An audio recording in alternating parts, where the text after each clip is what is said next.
नमस्कार। काव्य गोष्ठी में आप सबों का मैं रोहित तहे दिल से स्वागत करता हूं। आज लंबे अंतराल के बाद मैं आप सबों से मुखातिब हो रहा हूं, इस उम्मीद के साथ आप सब लोग अपने घरों में सुरक्षित और स्वस्थ होंगे।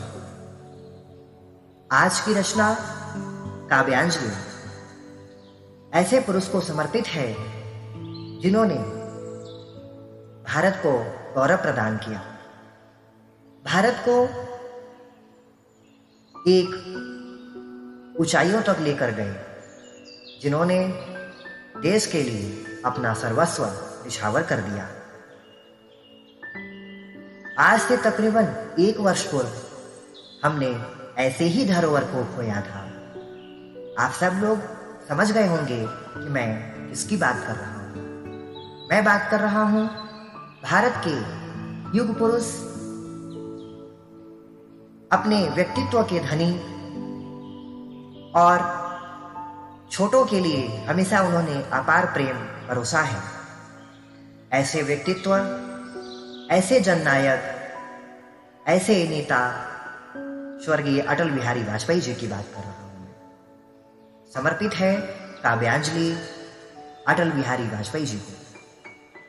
मैं उनको नमन करता हूं और उनके चरणों में अपनी काव्यांजलि प्रेषित करता हूं। तो आइए चलते हैं आज की रचना और काव्य गोष्ठी की अब तक की सर्वश्रेष्ठ रचना अटल बिहारी वाजपेयी जी को समर्पित काव्यांजलि।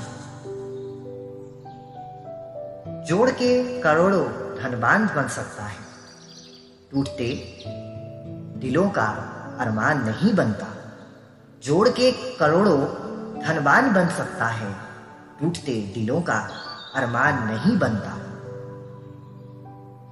बांट ले किसी के कोई बेशक हजार गम, बांट ले किसी के कोई बेशक हजार गम, पर अधरों की मुस्कान नहीं बनता, पर अधरों की मुस्कान नहीं बनता।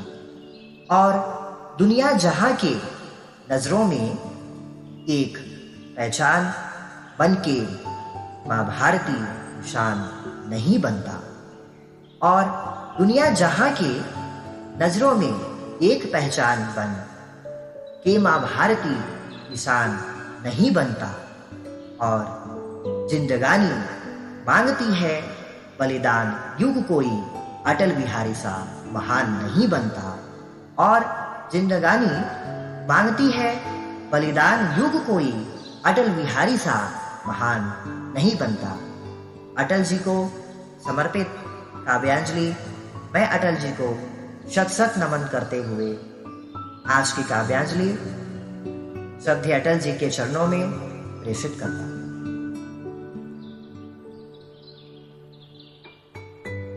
की सुनी सभी की मनमानी, की सुनी सभी की मनमानी, मगर किसी से रार न ठानी। की सुनी सभी की मनमानी, मगर किसी से रार न ठानी। रुके नहीं तुम, झुके नहीं तुम, अंतिम क्षण तक हार न मानी। रुके नहीं तुम, झुके नहीं तुम, अंतिम क्षण तक रार न मानी। तुम थे रंग अबीर तुम्ही थे, नवयुग की तस्वीर तुम्ही थे।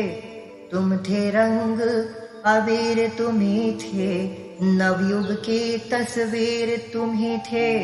तुम थे सच्चे साधक भारत माता के, तुम थे सच्चे साधक भारत माता के। जाओ तुम पर कोटि कोटि बलिहारी जी, याद बहुत आओगे अटल बिहारी जी, याद बहुत आओगे अटल बिहारी जी। इस गीत का दूसरा बंद, उससे पहले एक छोटी सी घटना का जिक्र करना चाहूंगा। जब अटल जी की 13 दिन की सरकार बनी थी तो जब उनको ऐसा प्रतीत हुआ कि हमारी सरकार अल्पमत में है, तो उन्होंने अचानक से कहा कि मैं जा रहा हूँ राष्ट्रपति के पास अपना इस्तीफा सौंपने। तब शायद मैं पैदा भी नहीं हुआ था, लेकिन जब उनको मैंने पढ़ा, अभी कुछ दिन पहले मैंने जब उनको पढ़ा, तो ये मुझे समझ में आया कि एक व्यक्ति का धनी, एक व्यक्तित्व का धनी जो भारत के लिए, एक राष्ट्र के लिए अपना सब कुछ निछावर कर देता है, उसकी भावना कैसी हो सकती है। कि पीरों और फकीरों जैसा जीवन जिया कबीरों जैसा। आप सोचिए और कल्पना कीजिए कि पीरों और फकीरों जैसा जीवन जिया कबीरों जैसा, मगर तुम्हारी वाणी में था वैभव सौजा वीरों जैसा, मगर तुम्हारी वाणी में था वैभव सौजा वीरों जैसा। सारे लफ्ज खनकते ऐसे, रुक रुक पायल बजते जैसे, सारे लफ्ज खनकते ऐसे, रुक रुक पायल बजते जैसे। जब से तुमको पढ़ा सुना है मत पूछो, जब से तुमको पढ़ा सुना है मत पूछो, कविताओं की कैसी चढ़ी खुमारी जी, याद बहुत आओगे अटल बिहारी जी, याद बहुत आओगे अटल बिहारी जी, याद बहुत आओगे अटल बिहारी जी। अब इस गीत का तीसरा और अंतिम बंद। आज नहीं तो कल हो जाऊं, सबकी चाह सफल हो जाऊं। आमतौर पे हमने ऐसा देखा है और आप सब ने अपने अपने जीवन में कहीं ना कहीं महसूस किया होगा कि हम सब लोगों की इच्छा होती है कि हम एक ऐसा काम कर जाएं जो राष्ट्र के हित में हो, देश के हित में हो और अपने माता पिता के हित में हो। और लोकतंत्र में ऐसा होता है कि हर नेता यही सोचता है कि मैं कभी ना कभी अटल बिहारी वाजपेयी जितना एक सर्वोच्च पद पर चला जाऊं और कहीं ना कहीं उनके जैसा एक जननायक बन जाऊं। लेकिन क्या होता है, अब देखते हैं। आज नहीं तो कल हो जाऊं, सबकी चाह सफल हो जाऊं। हर नेता का पैमाना है, इतना बढ़ूं अटल हो जाऊं। हर नेता का पैमाना है, इतना बढ़ूं अटल हो जाऊं। साधारण जन से युग पुरुष बने तुमने, साधारण जन से युग पुरुष बने तुमने।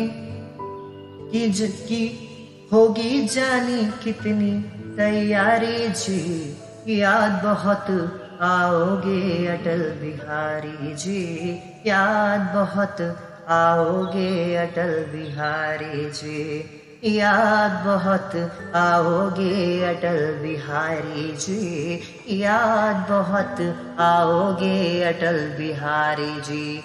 जय हिंद, वंदे मातरम।